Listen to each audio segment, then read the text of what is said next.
WWE Legends of Wrestlemania, released in 2008-ish for PlayStation 3, as well as Xbox 360, was the supplementary release from THQ alongside their annual SmackDown vs. Raw series, which had been the last surviving WWE video game series to migrate from its PlayStation-exclusive roots to the wonderful world of multi-platforms. Hell, even Nintendo's Wii system got in on the action for that particular piece of business, but they were left out of the dust when it came to Legends of WrestleMania, which was exclusive to the then HD consoles. The idea behind Legends of WrestleMania is simple. Make a WWE game featuring some of the more legendary names of WrestleMania lore, with greater emphasis on the 80s and early 90s, but going up to WrestleMania 15 as far as the coverage goes, because the cool kids aren't into this 80s crap or whatever the logic was back in the day. Now, this isn't the first time something like this was done. Earlier in the decade, there was the Legend of Wrestling series from Acclaim Entertainment, but those games didn't have the WWE license, and this does, and that means more Undertaker for your buck, or something. I don't know. Best I could come up with.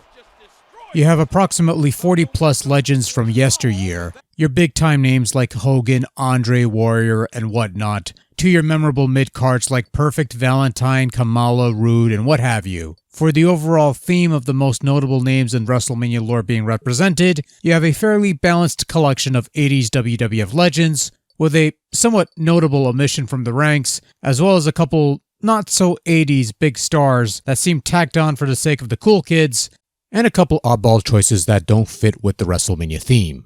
If you have a save file for SmackDown vs. Raw 2009, you can unlock most of the roster from that game to be played in this game, almost doubling the roster count, and also doubling the Takers, the McSon-in-laws, the HBKs, and the Nature Boys on the roster as well, with no chance to past and, well, more recent past going up against one another because the game simply won't allow it. Lame. As expected, there are a variety of match types. Singles, tag teams, multi-man matches, ladder matches, steel cage, and even Hell in a Cell. Last one being somewhat anachronistic with the rest of the package, but the game does go up to WrestleMania 15, so if you want to recreate that infamous Undertaker vs. Big Boss Man Cell match from that show, minus the hanging of course, you could do that here even if the costumes clash with the gimmick. The main mode of play is the WrestleMania Tour, which is broken up into 3 paths: Relive, Rewrite, and Redefine. Relive has you reliving classic matches of WrestleMania lore as they happened. Rewrite has you flipping the booking of classic matches, with you playing the guy who lost the match originally and having him win it. Redefine has you reliving classic matches with new stipulations, the notable Andre the Giant Big John Studd Hell in a Cell match being the most ridiculous thing to happen with Hell in a Cell, until of course that shitty Bray Wyatt match in 2019. You know the one. All of that is fine and dandy, but how's the gameplay? Well, Legends of WrestleMania makes a genuine effort in trying to simplify the gameplay to where you only use the face buttons and left stick to control almost everything, which means the strike button, grapple button, block button, and an action button for running, pinning, interacting with stuff, etc. Any combination of these buttons will perform additional actions and whatnots, so streamlining the controls work here and is a nice contrast to the SmackDown vs. Raw series of the time, which had migrated over to a grapple system with the right analog stick, which I was never really a big fan of, but to each his own, I suppose. Generally speaking, it's a much faster playing experience that emphasized more quick-paced arcade action over trying to go for a more realistic type of wrestling game that the other series was going for at the time. You fight your match, you build up your chain meter that allows you to execute beneficial taunts or even your finisher. For the most part, a lot of the actions you do are pretty easy to pull off if you know what buttons to press, and the controls are fairly responsive for the most part. That having been said, the one aspect I didn't care for and comes close to ruining the whole game for me are the little quick time events that occur during certain moves, most notably the finishers. The general idea is you press the button that appears on screen while a cinematic plays out. There's also another minigame of rock, paper, scissors for certain moves.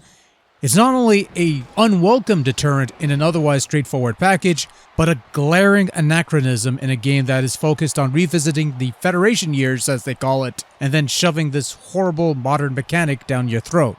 As per usual, Legends of WrestleMania lets you create your own legendary grappler as well as customize the moveset, and the options I'll admit, aren't quite as plentiful as one would like, especially in comparison to the SmackDown vs. Raw series, but there's more than enough to get someone together quick, and, well, that's about all you can really do. Legends of WrestleMania, for what it's worth, is a very pretty game, and I have to admit, a lot of the wrestlers look almost spot on with their real-life counterparts. The wrestlers themselves are a mixed bag of generally high-quality models, with some being fairly accurate recreations of their real-life counterparts, as said, and others being somewhat less so. The overall sizes are somewhat exaggerated to give off that larger-than-life action figure feel that the old WWF emphasized back in the day, and for what it's worth, at least some of the faces are true to form. I mean, not all of them. But it's a generally higher ratio than, say, insert 2K game here, I suppose. I like the various Mania sets have been recreated with on-screen graphics, and even Mania 3 has the ring carts. Anyone remember the ring carts? Those were awesome. They need to bring those back. But they're not going to, because it's modern WWE and they're kind of shit these days, but I digress. The audio portion of the game, it's alright. There's no licensed music this time around. It's almost all entrance themes, with some being true to form and others not so much. You have running commentary from the legendary duo of Jim Ross and Jerry the King Lawler, who come across as a breath of fresh air compared to the usual commentary for these WWE games. But eventually, as is the nature of most commentary in video games, you eventually tire of all the repetitive buzzwords and quips. Not to mention, it does seem anachronistic to have the duo, largely known for their Attitude Era calls, to be calling stuff from the 80s. But you gotta work with what you have, I suppose. That one definitely hit hard. Overall, WWE Legends of WrestleMania is a solid wrestling game featuring some of the more notable names of the 80s-based WWF. It's not quite a Kurt Hennig package if you get my drift. A notable missing name whose omission is impossible to ignore, and the unwelcomed quick-time events of For Everything Worth a Damn takes the package down a couple notches, along with the occasional clipping, awkward moments, and whatnots that tend to pop up every once in a while. However, the positives outweigh the negatives in this regard, and for all of my quibbles, the game was still solidly good fun. Top-notch quality entertainment right here.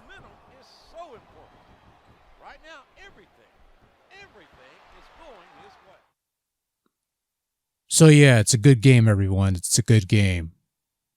Probably check it out if you like old school wrestling and sports entertainment, WW whatever.